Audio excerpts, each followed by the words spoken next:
অতি চালাকের গলায় দড়ি সেটার প্রমাণ দেব আজকের ভিডিওতে। এটা কিনেছিলাম কিডস ফ্রেম ফেসবুক পেজ থেকে আমার মেয়ের জন্য। কি ভাবছেন এই প্রোডাক্টটা নিয়ে কোনো ঝামেলায় পড়েছি? আসলে একদমই না। এই প্রোডাক্টের কথা যদি আমি বলি তাহলে এটা 10-এ 10।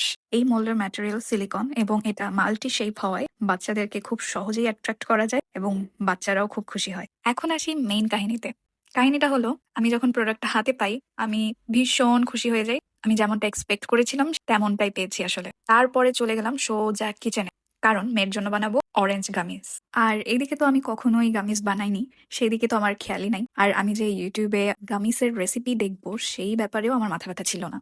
আমার হাজবেন্ড আমাকে বারবার বলছিল যে তুমি আগে ইউটিউবে সার্চ করে এটার ব্যাপারে ডিটেল জেনে নাও, কিভাবে বানাতে হয়, জিলেটিন কিভাবে দিতে হয়, অথবা আগার আগার পাউডার কিভাবে কি করতে হয়, ডিটেল দেখে নাও। আর আমি যা করলাম, অতি চালাকি করে ওর কথা না শুনে ডিরেক্ট আমি আমার মতো বানানো শুরু করে দিলাম। আমি এখানে 2টা কমলার রস আলাদা করে নিয়ে তারপর চুলায় একটু জাল করে নিয়ে সেখানে কর্নফ্লাওয়ার তারপরে জিলেটিন সবকিছু একসাথে অ্যাড করে নিয়ে ফুটিয়ে নিয়েছিলাম। আর মজার ব্যাপার হচ্ছে আমি এই সবকিছু লাইট ক্যামেরা সব আয়োজন করে তারপর এটা বানাচ্ছিলাম, কিন্তু আমার রেজাল্ট যে এমন আসবে সেটা স্বপ্নেও ভাবি নাই।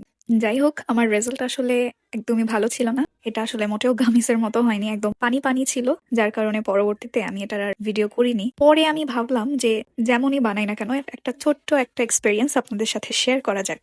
এত কিউট একটা গামি মোল্ড, এটা দিয়ে আমি নেক্সট টাইম অবশ্যই সুন্দর করে জেনে শুনে শিখে তারপরে আপনাদের সাথে আমার গামিস রেসিপি শেয়ার করব ইনশাল্লাহ। আর এর জন্যই আমি শুরুতেই বলেছিলাম অতি চালাকের গলায় দড়ি। আজকে এই পর্যন্ত। Follow just Omi for more delicious updates. আল্লাহ হাফেজ।